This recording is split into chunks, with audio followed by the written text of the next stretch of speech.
કોઈ તમારા હકનું બધું છીનવી લે, તમારા ભાગમાં આવતી જમીન, તમારા ભાગમાં આવતું મકાન, તમારા ભાગમાં આવતી સંપત્તિ, અને તમને ક્યાંય જીવવા જેવા ન રહેવા દે, બરાબર, તો તમે શું કરો? Question mark. અને આપણે આ સવાલ અત્યારની વાસ્તવિક પરિસ્થિતિનો પણ છે, અને મહાભારતમાં સમય થયેલી પાંડવો સાથેની દુર્વ્યવહાર, ભ્રષ્ટાચાર, અપમાન, અન્યાય એની પણ છે. એટલે અર્જુનનું જે પાત્ર છે ને એ સમજવું બહુ જ જરૂરી છે.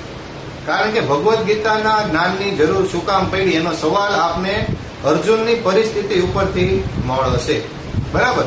આપણે પણ ઘણી વખત આપણા જીવનમાં અર્જુન જેવી પરિસ્થિતિ આપણા જીવનમાં ઊભી થાય કે જ્યાં આપણે જ્યાં જોઈએ ત્યાં નકરો નિરાશા નિરાશા અને નિરાશા દેખાય. હવે અર્જુનની પરિસ્થિતિ જો કેટલી વિચિત્ર છે કે એક તો એમના ભાગમાં આવતું જે રાજ્ય છે તે એમને મળવાનું નથી, ધૃતરાષ્ટ્ર અને દુર્યોધનના પાપે. બીજું કે કદાચ એને રાજ્ય પણ નથી જોતું, તો જીવન જીવવા માટે હું ચાલો જંગલમાં વયો જાઉં, પણ ક્ષત્રિય છે એટલે ધર્મથી તે જંગલમાં રહીને પણ કેવી રીતે જીવન વિતાવી શકે? જીવન જીવવા માટે રાજ્યની જરૂર પડે. તો ભાઈ દુર્યોધનને રાજ્ય પણ આપવું નહોતું, રહેવા માટે નાનકડી એવું ઘર, નાનકડી એવી જગ્યા પણ નહોતી આપતી.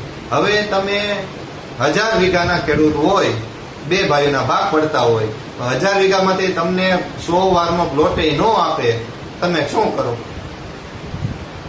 વિચાર બંધ થઈ જાય મગજના. તો વિચારો અર્જુનની પરિસ્થિતિ કેવી છે.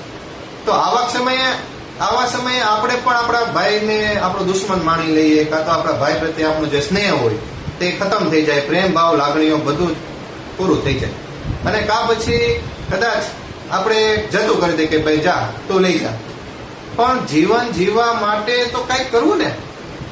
એટલે અહીં જે અર્જુનની પરિસ્થિતિ છે જે સમજી લઈશું તો જ આપણને ભગવદ્ ગીતાના જ્ઞાનનું મૂલ્ય સમજાશે. એટલે અહીં અર્જુન છે તે ક્ષત્રિય છે પણ સ્વભાવેથી સાધુ પુરુષ છે.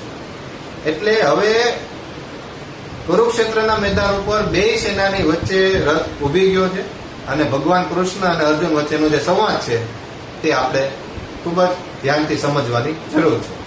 હવે અર્જુન પોતાના